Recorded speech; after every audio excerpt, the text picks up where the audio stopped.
Hi, I'm Darren Miles with Darren Miles Photography, and I'm based here in beautiful, sunny Southwest Florida. And today, we take a look at one of the latest lenses for Sony FE mount cameras, courtesy of Zeiss. This is the Zeiss Batis 18mm f2.8. Now, for the kind of shooting that I like to do, 18mm is a bit of an odd focal length, especially for a prime lens. So, who would want to use this lens? Is it any good? And is it worth its relatively steep $1,499 price tag? We'll take a look at that and a whole lot more. So stick around as we delve into the Zeiss Batis 18mm f2.8 lens.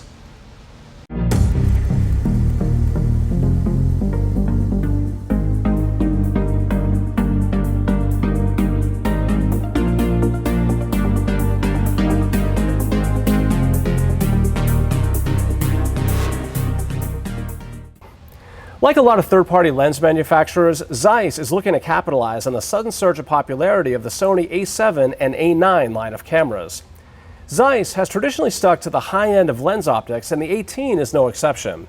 Coming in at a list price of $1,499 for a fixed focal length prime with only an f2.8 aperture, normally primes at this price point come in much wider apertures. In my mind, even f2 would have been welcome. It's not that f2.8 isn't bright per se, it's just not that bright for a prime. Moreover, 18 is kind of photographic no man's land, at least for me. Not wide enough for a lot of real estate or architecture, and not narrow enough for a lot of people applications. However, there's definitely a place for landscape photographers. Now, in spite of the not so bright aperture and a focal length that falls in between several applications that I personally like to shoot, the 18 does in fact have some pretty stellar tricks up its optical sleeve. So first up is the build, and in a word, it's solid. One of the initial things that struck me was how light the 18 is, coming in at just under 11 ounces or 330 grams. It's pretty light for something so wide angle. Now granted, this has a lot to do with the fact that it is again only an f2.8 aperture. Now given its light weight, it's also amazing to me that the barrel is made out of some sublimely smooth and sculpted metal, meaning that the Zeiss is solid and obviously built to handle the rigors of the outdoorsy landscape type photographer and the working professional. The focus ring, like the other Batis lenses, has the texture of an Indy or Formula One car tire, smooth and silky, and like the other Batis lenses, and frankly the bulk of lenses for Sony E-mount, there is no physical connection between the focus ring and the lens, as the mechanism is fly-by-wire. What that means is the faster you rotate this ring, the faster the lens responds.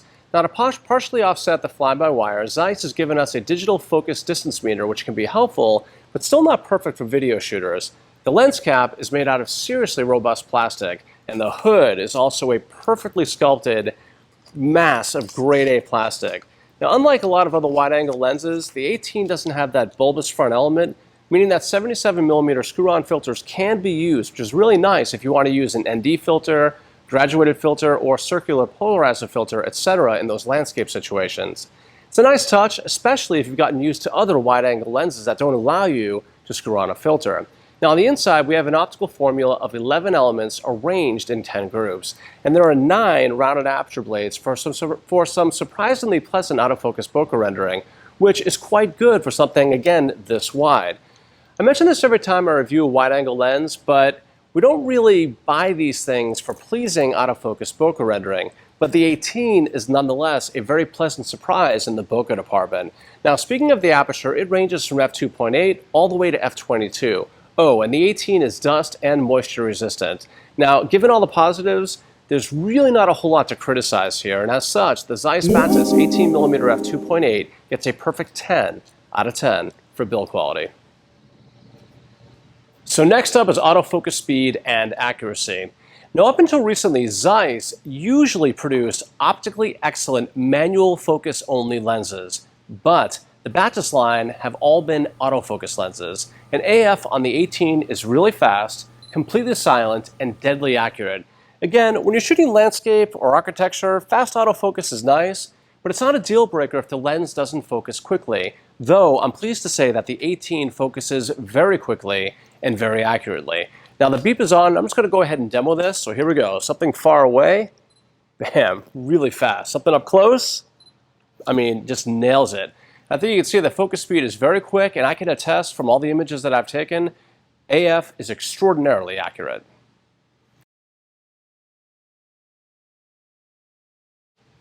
Now, I don't usually mention it outside of the focus ring itself, but a lot of Sony shooters are video shooters, so I think it's important to talk about manual focus with the 18.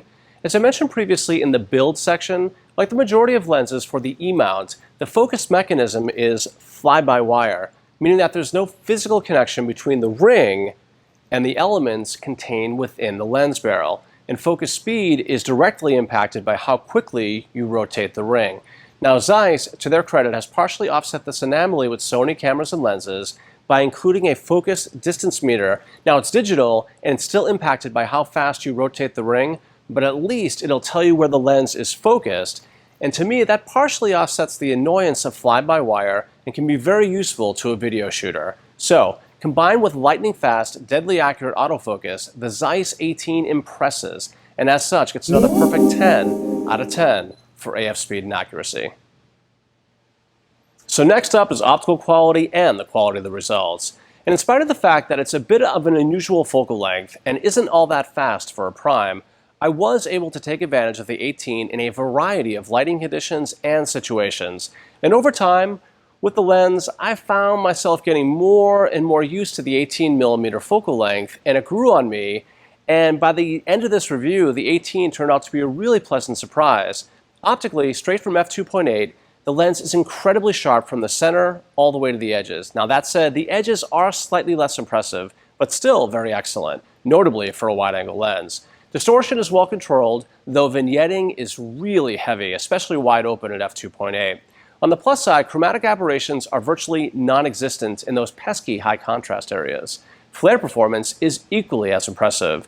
Though f2.8 isn't all that wide of an aperture, again for a prime lens, specifically from a depth of field perspective, I was nonetheless surprised at how much subject isolation I was getting in my images and my videos. Even when the subject was at a fair distance from the camera, it still felt like a 3D effect. Which, by the way, the minimum focus distance of the 18 is just under 10 inches, which is close, but I don't know that I'd be calling this thing a macro lens. Now that said, you can get some really cool up-close shots. However, as with all my reviews, don't take my word for it, see for yourself. The next 2 to 3 minutes will be a series of stills and video clips showcasing the optical performance of the Zeiss Batis 18mm f2.8, and I think you'll agree the results are just splendid.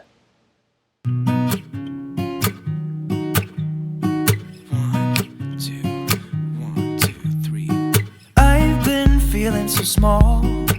Watch the clock ticking off the wall, but tonight I'm letting it go. Spend my coin for sure. I'm gonna be myself, or I could be someone else. No one's stopping me now. I'm gonna skip my breaks, I'm gonna make mistakes.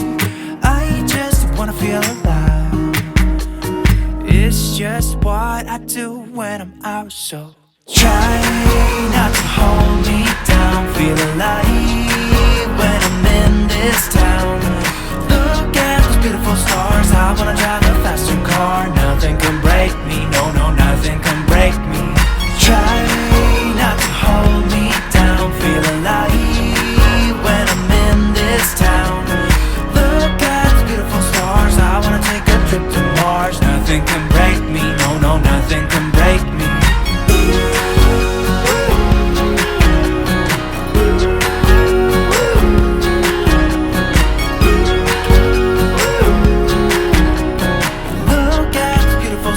I wanna drive a faster car. Lay my troubles to rest. Blow the smoke through my cigarette. City lights looking fine, and I know this is my time now. I'm gonna be myself, or I could be someone else. No one's stopping me now. I'm gonna skip my breaks, I'm gonna make mistakes. I just wanna feel alive. It's just what I do when I'm out, so try not to hold me down. Feel alive when I'm in this town. Look at those beautiful stars. I wanna drive a faster car. Nothing can break me, no, no, nothing can break me. Try not to hold me down. Feel alive when I'm in this town.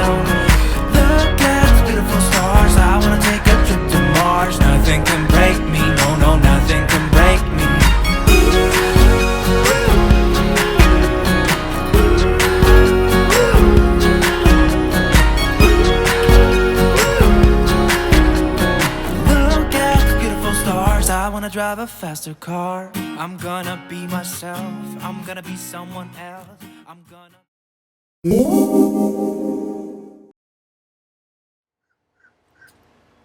So last up is value.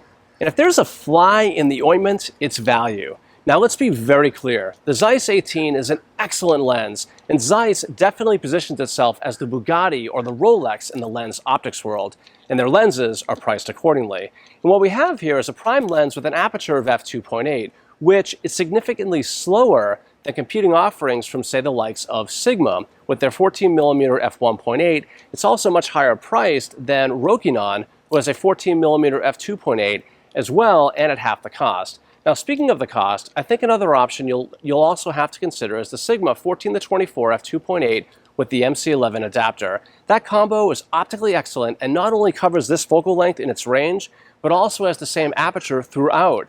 And even with the additional cost of the adapter, it's only $49 more than the Zeiss Batis 18 at list prices.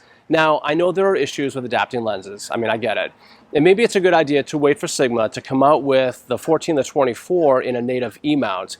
But the question is, where does this leave us? Well, at $1,499, the Zeiss Batis 18 is sort of stuck between a rock and a hard place value-wise. There will no doubt be Zeiss fanatics out there who will justify the price of this lens all day. And that's fine. I understand it too, because this thing is lightweight, I can put a screw-on filter on it, it's optically excellent, it's weather-sealed, etc. I understand. But to me, I see the Zeiss as a bit of a hard sell at this price point, as $1,499 is a pretty stiff penalty to carry the Zeiss name badge around all day. Granted, again, it's the Rolex watch of lenses, especially in this focal length. And again, the image quality is nothing short of excellent. But only you can decide if that premium is worth it to you in your business. To me, I'm not so sure. I think my money might be better spent on the Sigma 14-24 with an MC11 adapter. Now, that combo would work for me because I shoot a lot of static subjects at this focal length, so I don't need super fast autofocus. I need good optics first, and I feel like I can achieve that with the Sigma 14-24 adapted to the A7R Mark III. So for value, the Zeiss only gets a 6 out of 10.